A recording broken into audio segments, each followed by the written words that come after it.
So it's kind of late. It's actually not kind of, it's really early in the morning, but I want to practice some lighting techniques. So we're gonna set some things up.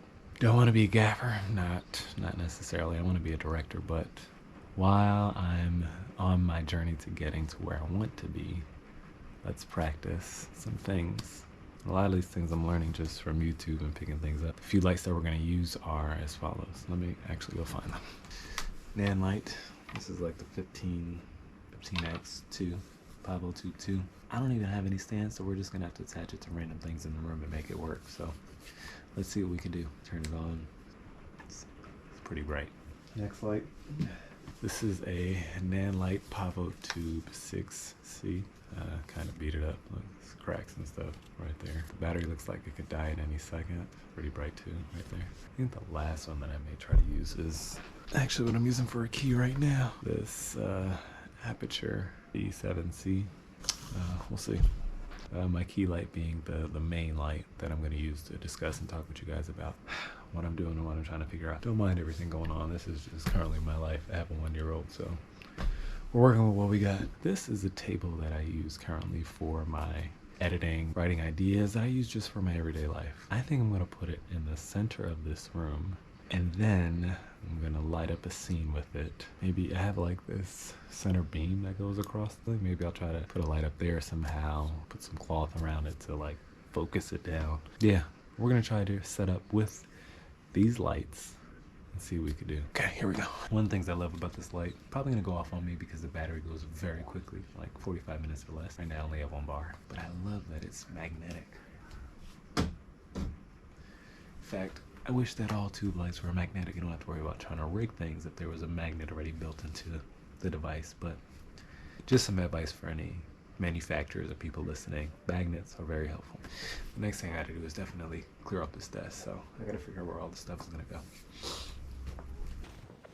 Funny story about this black cloth and talking to my wife and convincing her about something. I know that whenever you're doing filming things, one of your best friends is black cloth or negative fill. One of the things that I realize is that negative fill can be this really expensive material. Now, expensive will be weird for me to say because I also shoot on a Red Komodo. I'm talking into this mic that I think when it first came out was like $199, using like a light that could be expensive because it's 400 something, and all these different prices for things that as you add them up, they become outrageously and overwhelmingly expensive for people who are just trying to get started. And the question is, should I spend all of my money getting this stuff, or should I focus on things like spec ads and doing these other things and spend my money into that and pay like crew and all these other people to rent and do this thing for a day to showcase a project and then use that momentum to jump into other things? Anyway, sometimes these cloths can be up there, you know, 150, 200, and in the beginning saying, hey, wouldn't this be a good investment? Sounds good in the beginning, but then over time you're like, oh yeah, but then I need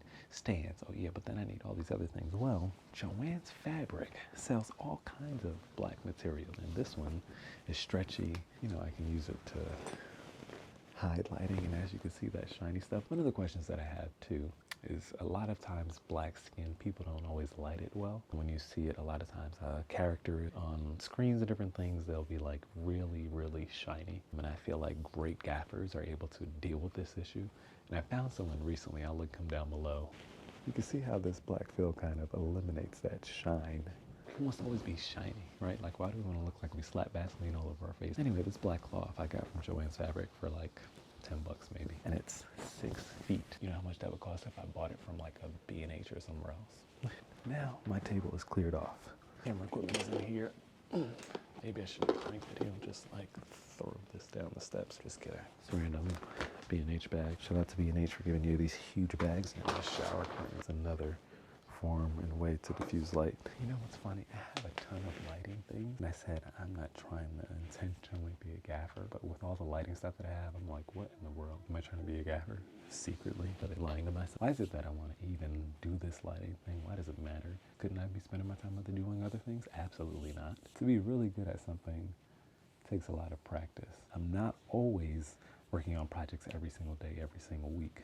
yet. In the time that I have, that's one of the things that I have like an abundance of. With the time that I have, how do I become effective as I get on set? You don't have a lot of time. Oftentimes you are dealing with a lot of compromises. As I'm starting to get the feel and the look that I would like, if I can become effective at setup now, later, the things that I'm going to have to compromise in will become different. I'll be more effective at deciding on what I value as worth a compromise. Let me keep cleaning. This scene is going to be set up kind of like a working desk. And this working desk is going to be used to be a home office or research space. So this is what I'm thinking on how things are going to look for the setup of the space. I have this table here, we're going to move it here. I want it moved up a little bit further from the background because I don't want my shadow to be showing up. In fact, I think I want this all to fall into black. I'm going to set up a light up top. It's going to be casting down.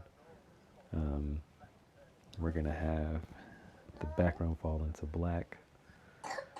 It would be really nice to have for this set. So the GoPro that I was recording on overheated. That's right.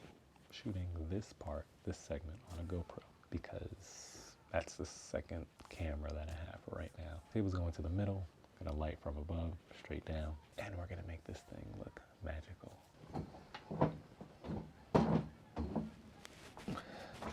Move this table over. Am I strong? No. But now, one of the ways that I gauge as I'm sitting here is, can I see my shadow from the back? Yes, I can. I'm gonna have to change where the light is at. Step number 2 is, this is gonna go over here.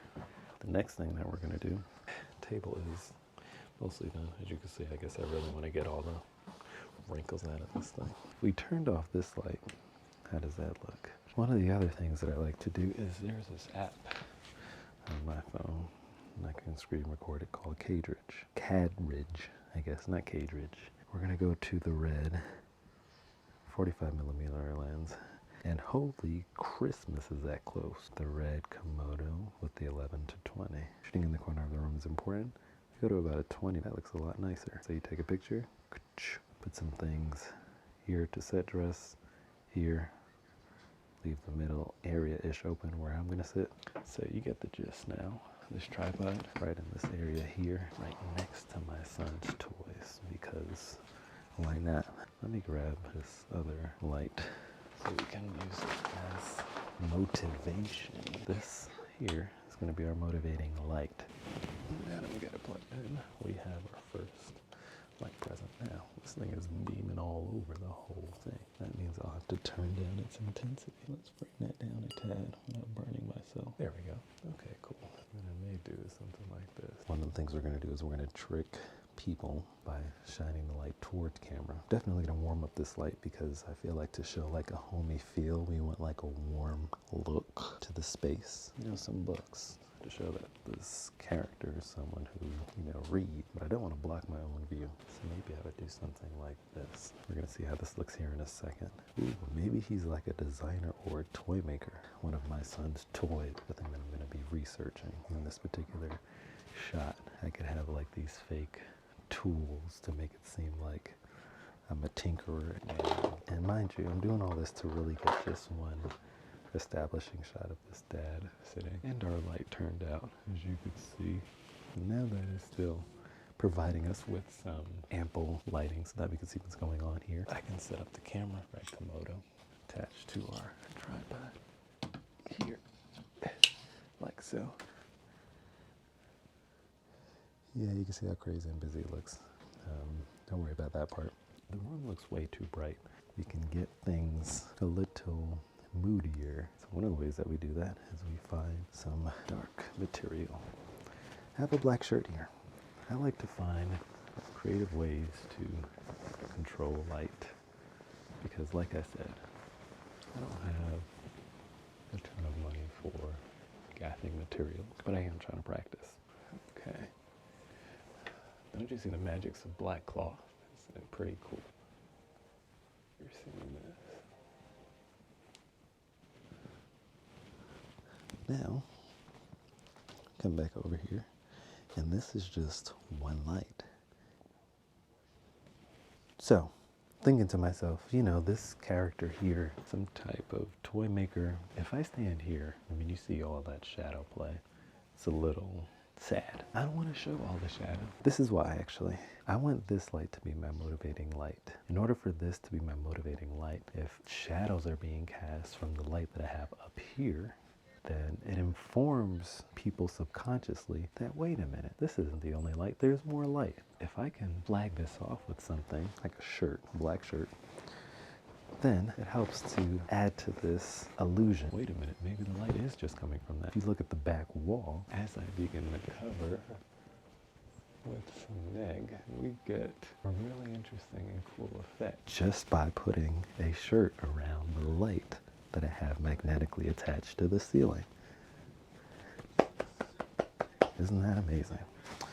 Now, if I come over here, I don't currently have a monitor, so I don't know what it looks like over there, but while this is a great starting place, one of the challenges is if I'm looking here, maybe studying this toy, trying to inspect it, look like I'm some sort of mechanic or something, one of the issues that arises is that you probably can't see my face very clear. That's what I'm assuming. And the reason is that black shirt, while it does wonders to my shadows on that back wall, even though you can still kind of see them, still adds a little more shape and dimension.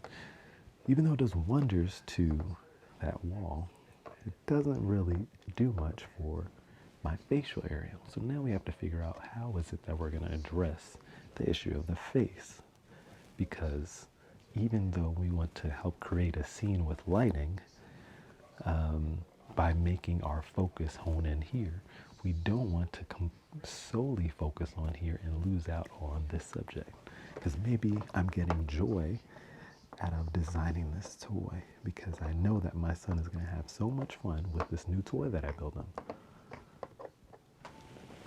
All right, so you're getting lost in it.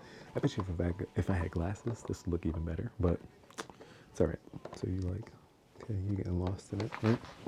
So how do I address the light in the face issue? Well, this is what I'm thinking on that particular matter.